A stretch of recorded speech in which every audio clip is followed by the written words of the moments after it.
बहुत अरसा गुजरा मुल्क फारस में एक सखी बादशाह हुकूमत करता था जिसे लोग खुदा दोस्त कहते थे। वह बादशाह बहुत ही सखी नेक और इबादत गुजार था और हर वक्त अल्लाह पाक की इबादत में मसरूफ रहता, जिसकी वजह से उसका नाम खुदा दोस्त पड़ गया था और इसी वजह से वह तमाम मुल्क में मशहूर था। बादशाह को अल्लाह पाक ने दुनिया जहान के तमाम खजाने बख्श दिए थे, लेकिन इन सब के बावजूद वह हर वक्त अल्लाह पाक की इबादत में मसरूफ रहता था। मुल्क का निज़ाम बहुत अच्छी तरह से चल रहा था। कोई भी ताकतवर इंसान किसी कमज़ोर को नहीं दबाता और ना ही उस पर बुरी नज़र डालता। इसके मुल्क में हर तरफ इंसाफ था। शेर और बकरी एक ही घाट पर पानी पीते थे। इसकी हुकूमत सही मायनों में इस्लामी हुकूमत थी। इसका महल बेपनाह खूबसूरत था, जिसकी मिसाल न थी। इस खूबसूरत महल के अंदर बादशाह रहता था और दरबार लगाया करता था। गरीबों मोहताजों के लिए हर वक्त लंगर खाने जारी रहते थे। एक रोज खुदा दोस्त बादशाह जब अपने दरबार में तख्त पर जलवा अफरोज था, उसी वक्त एक फकीर महल के दरवाजे पर आया। पहरेदार ने आकर फकीर के हाजिर होने की इजाजत तलब की। बादशाह ने इजाजत दी और फकीर ने हाजिर हुआ। बादशाह ने इससे पूछा, तुम कौन हो और क्या चाहते हो? फकीर ने सर झुकाकर अदब से अर्ज किया, जहां पनाह, मैं मुफलिस लाचार और गरीब आदमी हूं। आपकी खुदा परस्ती और सखावत की खबरें सुनकर इस उम्मीद पर हाजिर हुआ हूं कि शायद हुजूर की नजरें कर्म और अनायत से मेरी जिंदगी बदल जाए। बादशाह ने पूछा, तुम क्या चाहते हो? बयान करो। हम वादा करते हैं कि तुम जो मांगोगे वह मिलेगा। फकीर ने यह सुनकर दस्त बस्ता अर्ज की, बादशाह सलामत, मेरी आरजू है कि 3 दिन के वास्ते मैं आपसे आपका तख्त मांगता हूं। मैं चाहता हूं कि 3 दिन के लिए मुल्क फारस पर बादशाहत करूं। खुदा दोस्त बादशाह की जगह अगर कोई और होता तो इस सवाल पर वह इस फकीर को कैद में डाल देता, मगर खुदा दोस्त बादशाह ने इसकी यह दरख्वास्त सुनते ही मुस्कुराकर कहा, ए शख्स, बादशाह बनना चाहते हो? फकीर ने कहा, जी हुजूर। इतना सुनते ही बादशाह खुदा दोस्त अपने तख्त से उठकर खड़े हुए और मुस्कुराते हुए फकीर से कहने लगा, ए भाई, तुम बादशाह बनकर मेरी आवाम के साथ कैसा बर्ताव करोगे? फकीर ने कहा, अपनी जान से ज्यादा रियाया को अजीज रखूंगा। बादशाह बोला, और यह सल्तनत तुम खुदा के नाम पर मुझसे मांग रहे हो? फकीर रोते हुए बोला, जी हुजूर, बादशाह ने हुक्म दिया, जाओ, तख्त तुम्हारा है। जब फकीर तख्त पर बैठ गया, बादशाह ने अपने सर से ताज शाही उतारकर इसके सर पर रख दिया। तमाम अहले दरबार, वजीर सब हैरान रह गए। वजीर ने दस्त बस्ता अर्ज की, जहां अपना फैसले पर नजर फरमाइए। खुदा दोस्त बादशाह ने कहा, ए वजीर और दरबारियों, खुदा के नाम पर, यह एक सल्तनत तो क्या, ऐसी 1000 सल्तनत भी कुर्बान है। 3 रोज यह शख्स बादशाहत करेगा, जबकि मैं 30 बरस से बादशाहत कर रहा हूं। मेरा हुक्म है कि मेरे तमाम वजीर और दरबारी 3 रोज तक इस शख्स को अपना बादशाह माने और इसके हर हुक्म की तामील करें। बादशाह का यह फैसला सुनकर सबने सर झुका लिया और बादशाह ने फकीर को तख्ते शाही पर बिठाकर अपने महल में आकर बेगम और अपने दोनों शहजाद को वाक़िया सुनाया, जिसे सुनकर यह तीनों भी हैरान रह गए। शाही मगर बादशाह से कुछ न कहा और सब्र किया। तीसरे रोज खुदा दोस्त बादशाह जब फकीर के पास दरबार में सल्तनत तलब करने के लिए पहुंचा तो फकीर की नीयत बदल गई और फकीर ने अर्ज की, हुजूर, अभी दिल नहीं भरा। क्या ही अच्छा हो जो तमाम उम्र इसी तरह बादशाह बना रहूं। खुदा के नाम पर तमाम उम्र के लिए बादशाहत अता फरमा दीजिए। यह सुनकर बादशाह मुस्कुराया, फिर बोला, अच्छा जा, खुदा के नाम पर हमेशा के लिए तुझे सल्तनत दी, मगर याद रखना, मेरी रियाया को अपनी जान से ज्यादा अजीज ना रखा तो खुदा तुझको सजा देगा। फकीर कदम बोस होकर बोला, वादा करता हूं कि अवाम को अपनी जान से ज्यादा अजीज रखूंगा। इस तरह बादशाह ने अपने मुल्क फारस की सल्तनत खुदा के नाम पर हमेशा के लिए इस फकीर को बख्श दी और अपने महल में वापस आकर अपनी बेगम और दोनों शहजादों से कहा कि उम्र भर ऐश किया, अब चंद रोज तकलीफ उठाने के लिए तैयार हो जाओ, ताकि खुदा हम लोगों से खुश होकर हमारी खताओं को माफ कर दे और हम इसकी जन्नत के हकदार बन सकें। चलो, इस शाही महल को भूलकर जंगल आबाद करें और यादे इलाही से दिलों को शाद करें। मलका ने कहा, आपने बहुत अच्छा किया। खुदा के नाम पर तो जान भी हाजिर है, फरमाइए अब कहाँ चलना होगा? बादशाह बोला, मलका, हमें किसी मुकाम को मुंतखाब करने की क्या जरूरत है। जहां रब का हुक्म होगा कयाम करेंगे। तमाम जमीन उसी की है और तमाम आसमान, कायनात, इंसान, जर्रा जर्रा उसका बनाया है। बादशाह और मलका ने अपने बच्चों को सीने से लगाया और एक एक बार अपने महल को देखा और सफर लेकर निकल गए। कई रोज की मुसाफत के बाद एक जंगल में आकर ठहरे। यह जंगल मुल्क तातार के करीब था। अक्सर बेशतर सौदागर इधर से गुजरते थे और तिजारत आते थे। दूसरे रोज एक सौदागर इधर से गुजरा, देखा कि 4 आदमी एक दरख्त के नीचे साए तले बैठे हैं और इन चारों में औरत बेपनाह खूबसूरत है। इसे देखते ही सौदागर की नीयत बिगड़ गई, दिल बेईमान हो गया और वो उन पर आशिक हो गया और बादशाह से मुसाफा करने के बाद कहने लगा, आप इस वीरान जंगल में इस दरख्त के साए तले कैसे बैठे हैं? कहाँ तशरीफ ले जाएंगे और कहाँ से आए हैं? बादशाह ने कहा, खुदा की बंदे हैं, खुदा के यहां से आए हैं और इसी के यहां चले जाएंगे। मगर तुम कौन हो जो हमारा हाल इस हमदर्दी से पूछ रहे हो? सौदागर ने कहा, मैं इस वक्त बड़ी मुश्किल में हूं, अपने मुल्क तातार जा रहा हूं। सौदागर के एक काफिले में शामिल हूं। अगरचे वह काफिला 100 से ज्यादा सौदागर का है, मगर किसी के साथ कोई औरत नहीं है। सिर्फ मेरे साथ मेरी बीवी है और इसके बच्चा होने वाला है। मुझे एक ऐसी औरत की जरूरत है जो 2-4 रोज मेरी बीवी के पास रहकर इसकी खिदमत कर सके। बच्चे की पैदाइश के बाद फिर मुझे इस औरत की जरूरत ना रहेगी। अगर मुझे खुदा के नाम पर आपकी तरफ से इतनी मदद मिल जाएगी तो मैं जिंदगी भर आपका एहसान मानूंगा। बादशाह ने सौदागर की यह इल्तिजा सुनकर फौरन कहा, खुदा के नाम पर तो जान भी हाजिर है दोस्त। तुम मेरी बेगम को ले जाओ और चौथे रोज इसी जगह वापस कर जाना। यह सुनकर सौदागर ने खुश होकर कहा, जरूर मेरे मोहसिन और चौथे रोज हाजिर करने के अलावा हो सका तो रोज यहां आकर आपको हालात से बाखबर भी करता रहूंगा। बादशाह ने जब मलका से खुदा के नाम पर सौदागर के साथ जाकर इसकी बीमार बीवी की देखभाल के लिए कहा तो वह जाने पर बाखुशी तैयार हो गई और इस तरह सौदागर मलका महर को लेकर अपने हमराह रवाना हो गया। मलका महर के चले जाने के बाद दोनों नन्हे बच्चों का दिल भर आया। वह रोने लगे और खुदा दोस्त बादशाह से कहा, अब्बा हुजूर, न जाने हमारी तकदीर में क्या लिखा है। बादशाही गई, तमाम दौलत और खजाने गए, महल छूट गया, जंगल में आ गए, वतन से बहुत दूर हो गए और अब हमारी माँ भी हमसे जुदा हो गई। ना जाने आपने क्या सोच रखा है। बादशाह दोनों शहजाद को समझाता और इनके आंसुओं को पोंछता था, फिर आसमान की तरफ देखकर खुदा का शुक्र बजा लाता था। जब 4 रोज तक न वह सौदागर आया और न मलका को वापस लाया तो बादशाह और शहजादों को एक नई फिक्र ने आ घेरा। इधर बादशाह और शहजाद को बेगम महर की फिक्र ने परेशान करना शुरू किया। उधर दगाबाज सौदागर ने मलका महर को अपने खैम में लाकर इस पर बेपनाह जुल्म करना शुरू किया। सौदागर मलका महर से शादी का ख्वाहिशमंद था और मलका महर नफरत से इसे झड़प देती थी। चौथे रोज सौदागर शराब के नशे में मस्त और खंजर लिए हुए मलका के नजदीक पहुंचा और बोला, ए मलका, अगर तूने आज भी मेरा कहना ना माना तो मैं तुझे कत्ल कर दूंगा। याद रख, मैं तुझे एक ऐसे मुकाम पर लेकर आया हूं कि तू यहां से भागकर कहीं ना जा सकेगी। जिधर जाएगी दूर तक जंगल ही जंगल पाएगी और भूख की प्यासी मर जाएगी। इसलिए बेहतर है कि तू मेरे से शादी कर ले। मलका महर ने कहा, धोखेबाज, मुझे शौहर और बच्चों से ज्यादा अपना ईमान प्यारा है। याद रख, जो दगाबाजी तूने मेरे साथ की है वह तेरे लिए ही मौत का पैगाम है। होश में आ, गुनाह से तौबा कर, खुदा से डर, वरना खुदा के कहर की बिजली तुझे जिंदा ना छोड़ेगी। सौदागर ने यह बातें सुनकर गुस्से से कहा, अच्छा देखता हूं यहां पर खुदा क्यों कर तेरी मदद करता है। यह कहकर खंजर से मलका महर पर हमला आवर हुआ और मलका महर ने भी बहादुरी के साथ आगे बढ़कर इसका खंजर वाला हाथ पकड़ लिया और उल्टे हाथ से एक जोरदार मुक्का उसके गाल पर ऐसा मारा कि जैसे किसी ने वजनी पत्थर इसके गाल पर दे मारा हो। मलका महर के मुक्के की जर्ब से सौदागर का गाल पिचक गया और मुंह के अंदर एक दांत भी टूट गया। मुंह से खून भी बह निकला। सौदागर के हलक से एक चीख निकली और इसके हाथ पांव जिस्म का एक एक अजू ढीला पड़ गया।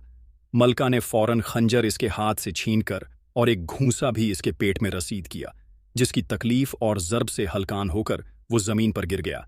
मलका ने किसी गजबनाक शेरनी की तरह इसके सीने पर सवार हो गई और सीने में घोंप के लिए खंजर बुलंद किया। यह देखते ही सौदागर डर गया। घबराकर अपने दोनों हाथ जोड़कर बोला, अम्मा, अम्मा, माफ कर मेरी मां। मलका महर ने इसकी जुबान से मां का लफ्ज सुनते ही खंजर वाले हाथ को रोका और बोली, कह तौबा है, इलाही तौबा है या अल्लाह तौबा है। सौदागर ने 3 बार तौबा की। मलका ने गजबनाक होकर कहा, चल अभी मुझे मेरे खाविंद और बच्चों के पास लेकर चल। जिस जुबान से तूने मां कहा है इसे पूरा कर और अपनी मां का हुक्म बजा ला। सौदागर मलका महर की ताकत और गजब नाकी से डर कर थर थर कांपता हुआ बोला, हाँ मां, अभी लेकर चलूंगा। पहले मेरे गाल को गर्म रुई से सेक दे ताकि तकलीफ कम हो। सौदागर की यह इल्तिजा सुनकर मलका महर को रहम आया और इसने आग जलाकर गर्म रुई से इसके रुखसार की सिकाई शुरू कर दी। यह देखकर सौदागर की नीयत फिर खराब हो गई। यह अपने दिल में कहने लगा, औरत बड़ी हसीन होने के साथ साथ बड़ी ताकतवर भी है। इससे तो बादशाह तातार ही ठीक कर सकता है। क्यों ना इसे बहका कर ले जाऊं और शाह तातार के हाथ फरोख्त कर दूं। शाह तातार इस औरत के बदले में मुझे बेशुमार दौलत इनाम में दे सकता है। यह सोचकर सौदागर ने मलका से कहा, चलो मां, अब मेरी गाल की तकलीफ जरा कम हो गई है और इस काबिल हो गया हूं कि तुमको लेकर तुम्हारे बच्चों के पास जा सकता हूं। बेगम मेहर ने यह सुनकर इसके रुखसार की सिकाई तर्क कर दी और सौदागर के हमराह यहां से रवाना हो गई। अब सुनिए कि दोनों शहजादे और बादशाह खुदा दोस्त के साथ क्या हुआ। जब 4 रोज के बाद 5वां रोज हुआ तो बादशाह खुदा दोस्त दोनों का हाथ पकड़े मलका की तलाश में। जिधर मुंह उठा रवाना हुआ यह वही रास्ता था जिस पर सौदागर मलका को लेकर गया था। 3 रोज दरबदर जंगलों में घूमने फिरने के बाद खुदा दोस्त बादशाह एक दरिया के किनारे पहुंचा। यहां उसने देखा कि दरिया के उस पार बहुत दूर कुछ आबादी नजर आती है। शायद वह दगाबाज सौदागर उसी आबादी में कहीं मुकीम हो, लिहाजा इसने दरिया पार करने का इरादा कर लिया। यह इरादा करके इसने बड़े शहजादे से कहा, बेटा तुम यहीं ठहरो, मैं पहले छोटे शहजादे को दरिया के उस पार छोड़कर आता हूं, फिर तुम्हें यहां से आकर ले जाऊंगा। खुदा दोस्त बादशाह दरिया में खूब तैरना जानता था, इसलिए उसने छोटे शहजादे वजी को अपनी पुश्त पर बिठाकर हिदायत की कि अपने दोनों हाथ मेरी गर्दन में हायल कर लो और मुझे मजबूती से पकड़े रहो। जब वजी अपने बाप की पीठ पर सवार हुआ, अपने दोनों हाथ बाप की गर्दन में डाल दिए और मजबूती से अपने बाप की गर्दन को पकड़ लिया, तो फिर बादशाह बड़ी बहादुरी से दरिया में उतरकर तैरने लगा। खुदा दोस्त बादशाह तो तैरते हुए दूसरे किनारे की तरफ जाने लगा, लेकिन बड़े शहजादा शम्स पर एक नई मुसीबत और नाजिल हुई। एक शेर न जाने कहां से नमूदार हो गया। इसने शम्स को मुंह में दबाकर उठा लिया। शहजादे शम्स ने चीखें मारना शुरू की। यह चीख की आवाजें खुदा दोस्त बादशाह के कानों में पहुंची तो दरिया के बीच में बेकरार हुआ। तैरते हुए जल्दी से मुड़कर देखा। इसने देखा एक शेर शहजादा शम्स को मुंह में दबाए हुए दरिया के किनारे किनारे दौड़ता हुआ जा रहा है। अचानक शेर का पांव फिसला और वह शहजादे समेत दरिया में जा गिरा। खुदा दोस्त बादशाह ने जो उधर घबराकर यह वाकया देखा, उसी दम शहजादा वजी उल कमर भी दोनों हाथ बाप की गर्दन से छूट जाने की वजह से दरिया के अंदर जा गिरा। बादशाह ने फौरन घबराकर गोता लगाया, मगर वजी उल कमर का भी दरिया में कहीं पता न चला। फिर बादशाह तैरता हुआ दूसरे किनारे जा निकला और जमीन पर आने के बाद हैरान और परेशान चारों तरफ देखने लगा। यकायक उसके मुंह से निकला, या खुदा सल्तनत बीवी बच्चे सब तेरी अमानत थे और इन्हीं अमानतों को तूने मुझसे वापस ले लिया है, लिहाजा मुझे गम करना कहाँ रवा है, इसलिए मैं तेरी रजा में राजी हूं। इसके बाद बादशाह सामने आबादी को देखकर आबादी की तरफ रवाना हुआ। शहजादों के मर जाने का तो इसे यकीन हो चुका था, मगर मलका को जिंदा समझकर तलाश में जा रहा था। अब जरा शहजादों का हाल सुनिए। इसी दरिया के किनारे कुछ माहीगीर आए हुए थे। एक माहीगीर ने जब दरिया में जाल फेंका तो जाल खींचते वक्त भारी हो गया। माहीगीर ने समझा कि कोई बहुत बड़ी मछली है या कोई बहुत बड़ा दरियाई जानवर। कई माहीगीर ने मिलकर जाल को खींचा। जब जाल दरिया से निकलकर इसके किनारे पर चढ़ा तो माहीगीर हैरान रह गए। उन्होंने देखा कि शेर के मुंह में एक नौजवान खूबसूरत लड़का फंसा हुआ है। फौरन माहीगीर ने जाल जमीन पर लाके शेर के मुंह से लड़के को जुदा किया और खुदा की शान पर हैरान होने लगे कि लड़के का सांस चल रहा था। माहीगीर ने लड़के को जरा उल्टा करके इसके मुंह को खोलकर पेट का तमाम पानी बाहर निकाला और फिर इसे लिटाकर पंखा लेकर होश में लाने की तदबीरें करने लगे। कुछ माहीगीर तो शहजादे शम्स के होश में लाने की तदबीर में मसरूफ हुए और एक माहीगीर ने दोबारा जाल दरिया में डाला। इस मर्तबा भी खुदा के हुक्म से जाल भारी हो गया। 2 माहीगीर ने मिलकर जाल को खींचा और पानी के अंदर से जाल के निकलते ही देखा कि एक दूसरा खूबसूरत नौजवान लड़का जाल के अंदर बेहोश है। यह देखते ही उन्होंने जल्दी से जाल खींच लिया और फिर शहजादा वजी को जाल से निकालकर होश में लाने की तदबीरें करने लगे। इधर तो माहीगीर दोनों शहजाद को होश में लाने की तदबीरें करने लगे। उधर खुदा दोस्त बादशाह रास्ते में आबादी के करीब एक मस्जिद में आकर क़याम पजीर हुआ। सोचा कि ईशा की नमाज के बाद रात इसी मस्जिद में बसर करूंगा। और सुबह की नमाज पढ़ते ही तलाश मलका में मसरूफ हो जाऊंगा। ईशा की नमाज पढ़ने के बाद खुदा दोस्त थकान के बाइस गहरी नींद सो गया। ख्वाब में इसने देखा कि हर तरफ अंधेरा है और उस अंधेरे में 3 रोशन सितारे आसमान से गिरकर इसकी आगोश में आ गए। बादशाह का दिल इन सितारों को देखकर बहुत खुश हुआ, और जब इसने गौर से देखा तो इन तीनों सितारों में एक सितारा बड़ा देखा। बादशाह ना जाने क्यों इन 3 सितारों को देखकर बेहद खुश हुआ कि इस खुशी में इसकी आंख खुल गई। फिर इन तीनों सितारों को सुबह तक याद करता रहा और नमाज फज्र अदा करने के बाद इमाम मस्जिद से तन्हाई में इस ख्वाब की ताबीर पूछी। इमाम मस्जिद निहायत बुजुर्ग आलम दीन थे। उन्होंने यह ताबीर बताई कि तुम्हारे 3 ऐसे अजीज या रिश्तेदार जो तुमसे बिछड़ गए हैं और जिनको तुम बहुत चाहते हो, बहुत जल्द तुमको मिल जाएंगे। यह सुनकर खुदा दोस्त बादशाह ने कहा, बेशक ऐसे 3 अजीज जरूर हैं, लेकिन एक की जिंदगी की तो मुझे उम्मीद है, लेकिन 2 तो मेरी आंखों के सामने ही मर चुके हैं। इन दोनों के मिलने की कैसे उम्मीद हो सकती है? इमाम साहब ने कहा, आपका खुदा की कुदरत पर क्या ईमान है? खुदा में वह ताकत है कि वह मुर्दे को भी जिंदा कर देता है। इमाम मस्जिद की यह बातें सुनकर खुदा दोस्त बादशाह बहुत खुश हुआ और शुक्राना परवरदिगार बजा लाकर फिर मलका की तलाश में रवाना हुआ। खुदा दोस्त बादशाह अभी पूरे तौर पर आबादी के नज़दीक पहुंचा भी ना था कि कुछ लोग इसे एक दरख्त के नीचे बैठे हुए मिले जो निहायत गमगीन थे। सबकी आंखों से आंसू रवा थे कि कोई किसी से बात ना करना चाहता था और हर शख्स के सर पर सिया रूमाल बंधा हुआ था। इन लोगों को देखकर खुदा दोस्त बहुत हैरान हुआ। आगे बढ़कर इसने एक शख्स से सवाल किया कि आप लोग क्यों रो रहे हैं और यह सबके सरों पर सिया रूमाल क्यों बंधे हुए हैं? इस शख्स ने जवाब दिया, भाई, आज सुबह 4 बजे हमारे प्यारे बादशाह तातार का इंतकाल हो गया है। आज पूरा मुल्क इसके शोक में अश्कबार है। जिन लोगों को वफात की खबर होती जाती है वह सर से सिया रुमाल बांधते जाते हैं, क्योंकि इस मुल्क के लोग इस बादशाह से बहुत ही खुश थे। वह ऐसा बादशाह था कि हमारी जरा सी तकलीफ भी दूर करने के लिए अपनी जान और माल को कुर्बान करता था।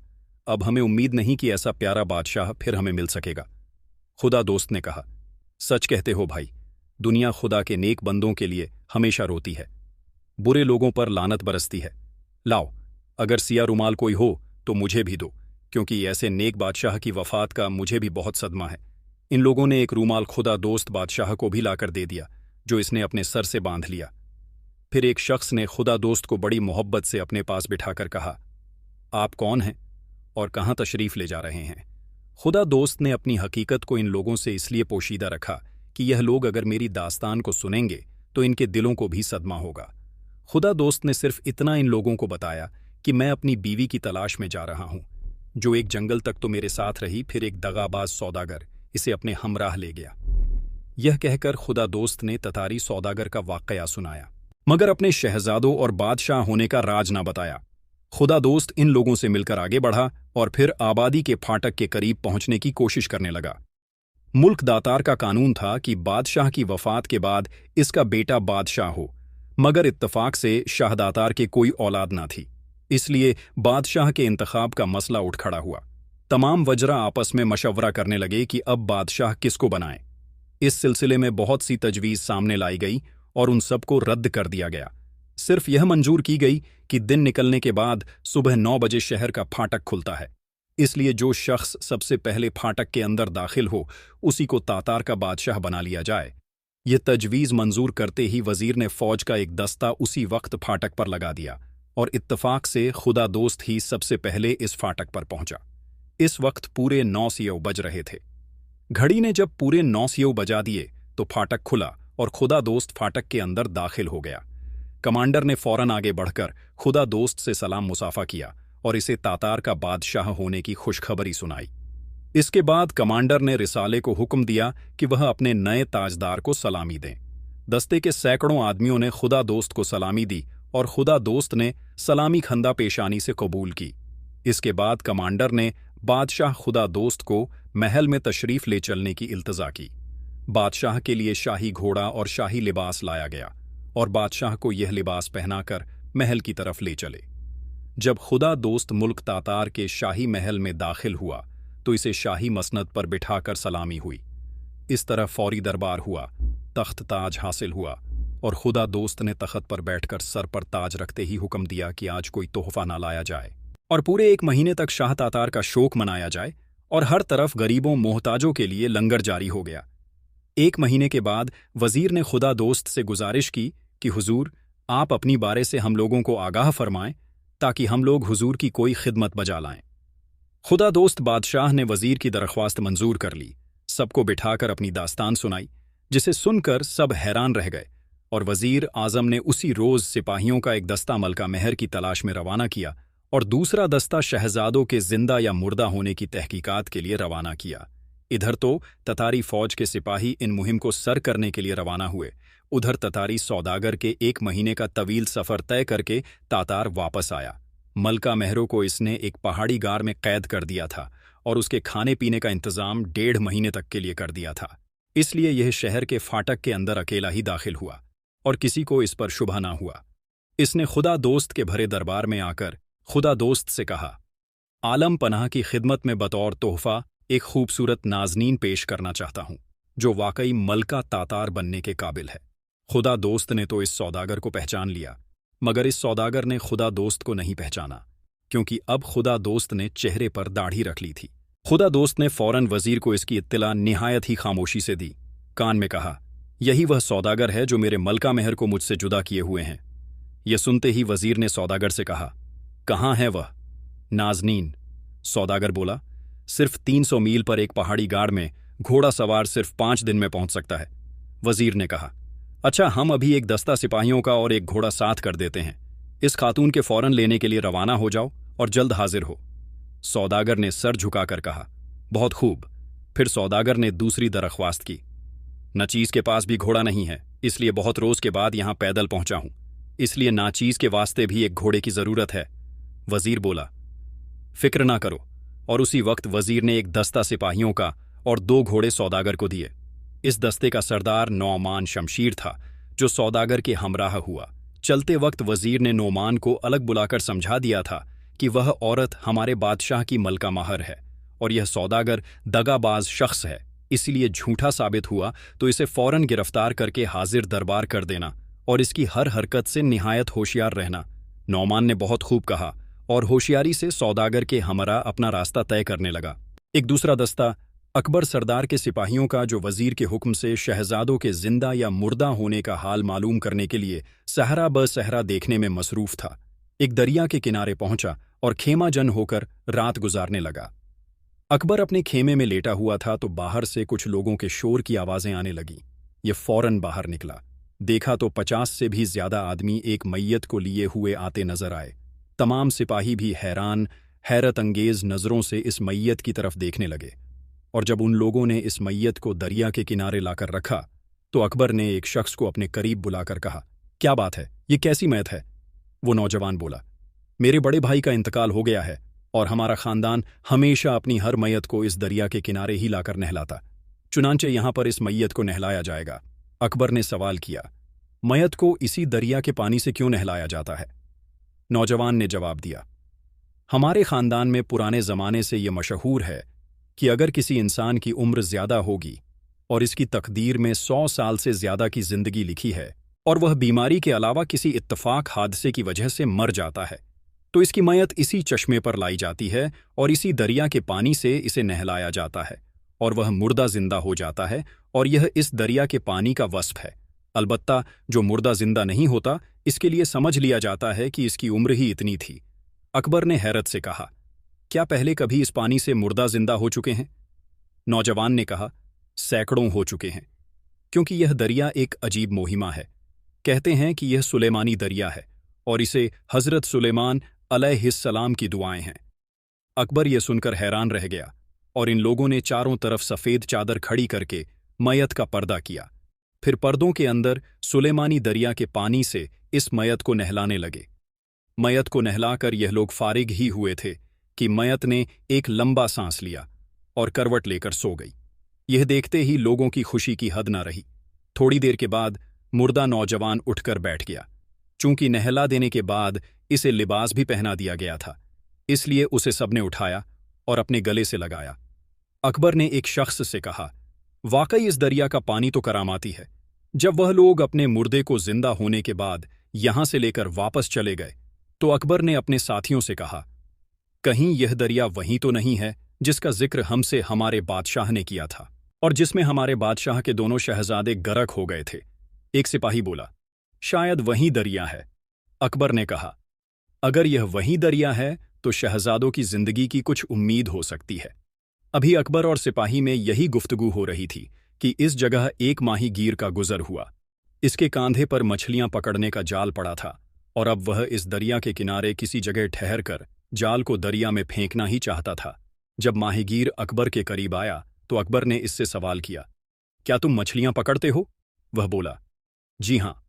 अकबर ने कहा, एक बात का जवाब दोगे? माहीगीर ने कहा, जरूर जरूर, फरमाइए क्या बात है? अकबर ने सवाल किया, ये बताओ कि 1 महीना गुजरा कि इस दरिया में 2 लड़के गरक हुए थे और ना मालूम वह जिंदा रहे या मर गए। माहीगीर ने कहा, क्या? शम्स और वजीह उल कमर।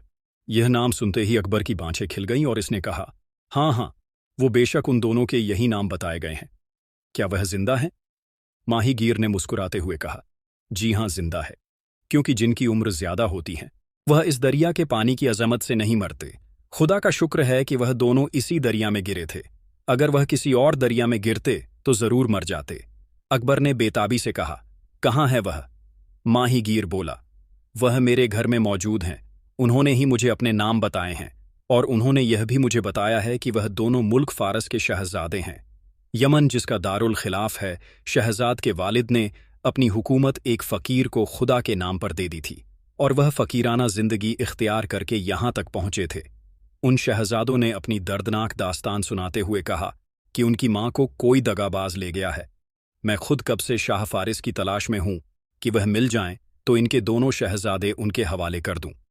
अकबर ने जब यह सब बातें सुनी तो इसकी हैरत की हद न रही और बहुत खुश होकर बोला, अब तुम दोनों शहजाद को लेकर जल्द मेरे हमराह चलो और शाह तातार, जो कि वही शाह फारिस था जिसे दुनिया खुदा दोस्त कहती है, अपने शहजादों को पाकर तुमको काफी इनाम देगा। अब तुम जिंदगी भर मछलियां पकड़ने की बजाय ऐश करोगे। माहीगीर ने यह सुना और बहुत खुश हुआ। अकबर के हमराह अपने घर आया और दोनों शहजादों से इसको मिलवाया। अकबर ने खुदा दोस्त बादशाह के तमाम हालात इसके सामने पेश कर दिए और शहजादे अपने बाप का पता मिलने से बहुत खुश हुए। शम्स ने अकबर से पूछा, क्या हमारी मां का पता भी मालूम हुआ? अकबर ने कहा, इंशाअल्लाह वह भी मिल जाएगी। सब दरबार की तरफ रवाना हुए और 5 दिन के सफर के बाद महल पहुंचे। बादशाह बेटों को देखकर बहुत खुश हुआ और उन्हें सीने से लगा लिया और माहीगीर को काफी इनाम दिया। उधर मलका मेहर भी दरबार में आ चुकी थी और दगाबाज सौदागर को सजा भी मिल चुकी थी। शहजादे मां को देखकर खुश हुए और गले से लिपट गए। दगाबाज सौदागर को जब पता चला कि वही बादशाह है जिसकी मलका को वह भगाकर ले गया था तो उसके तो रोंगटे खड़े हो गए थे और उसकी जो इबरतनाक सजा हुई उससे सभी लोग कांप कर रह गए। मलका को महल में लाने वाले को काफी इनाम दिया गया और सबको मालामाल कर दिया गया। बादशाह तख्त पर बैठा था और पहरेदार के साथ कुछ लम्हे बाद दरबार में एक शख्स हाजिर हुआ जो यमन से आया था। यमन का नाम सुनते ही बादशाह बहुत खुश हुआ। वो शख्स शाही महल का दरबार था। बादशाह ने उसको देखते ही पहचान लिया और लेकिन दरबान उन्हें न पहचान सका। दरबान बोला, फरियाद लेकर हाजिर हुआ हूं। आलम पनाह, कुछ अरसा गुजरा, हमारे बादशाह खुदा दोस्त चले गए। जब तक इनकी हुकूमत रही आवाम खुशहाल रही और परवान चढ़ती रही, मगर अफसोस जब से इनकी हुकूमत खत्म हुई और एक कम ज़र्फ हविज परस्त की हुकूमत का आगाज हुआ तो रोज़ाना रई बर्बाद हो रही है। वो कमबख्त लोगों के घरों से खूबसूरत लड़कियों को सिपाहियों के जरिए उठवा कर रल मंगवा लेता है और ज्यादती करता है। हमारे मुल्क में अब सब पर जुल्म हो रहे हैं। लोगों की चीखों पुकार का बादशाह पर कोई असर नहीं है। वो रियाया को परेशान कर रहा है। रियाया हैरान और परेशान है। तमाम फौज और पुलिस रियाया पर नए नए जुल्म ढा रही है। जो कोई इनके खिलाफ कुछ करता है या बोलने की हिम्मत करता है उसे कत्ल कर दिया जाता है। बादशाह ने तमाम वाकया सुनकर दरबान से कहा, क्या वजीर अरसलान भी इसकी रिश्वत का शिकार हो गए हैं? दरबार ने कहा, जी। आलम पनाह बादशाह ने कहा, हम तुमको शाबाशी देते हैं कि तुमने हमें यहां आकर इन हालात से आगाह किया। तुम्हें इसके सिले में कसीर इनाम दिया जाएगा। तुम्हारा नाम अख्तर है ना? दरबान ने हैरत से सर झुकाकर कहा, जी। आलम पनाह बादशाह ने कहा, क्या तुमने अब तक हमें नहीं पहचाना? इधर देखो। शाही हुक्म की तामील में दरबान ने गौर से जब खुदा दोस्त को देखा तो पहचान गया और खुशी से चिल्लाकर बोला, हुजूर, आप खुदा दोस्त शाह फारस बादशाह ने कहा। हाँ, मैं खुदा दोस्त शाह फारस हूं, और मैंने इस बेईमान फकीर को अपना मुल्क इस शर्त पर दिया था कि वह रियाया पर जान से फिदा होगा। मैं ऐसे कमीने बेईमानों को हरगिज माफ नहीं किया करता। इसके बाद खुदा दोस्त बादशाह ने मुल्क पर चढ़ाई कर दी, और सिर्फ महल के अंदर ही लोगों ने, सिपाहियों ने धीरे धीरे सबको बंदी बनाकर कैद में डाल दिया, और महल को बिना लड़ाई के ही फतह कर लिया गया। बादशाह ने अपने बड़े बेटे को वहां का बादशाह बनाया, और खुद वापस उसे मुल्क पर हुकूमत करने लगा जिसका वह बादशाह बना था। इस तरह सब लोग हंसी खुशी जिंदगी बसर करने लगे। तो प्यारे दोस्तों, यह थी हमारी आज की कहानी। उम्मीद है आपको यह वीडियो पसंद आई होगी। अगर वीडियो पसंद आई हो तो इसे लाइक करें, साथ ही करीबी लोगों के साथ शेयर भी जरूर करें, और हमारे YouTube चैनल शहानी नॉलेज को सब्सक्राइब करना ना भूले। मिलते हैं किसी नई वीडियो में। शुक्रिया। अल्लाह हाफिज।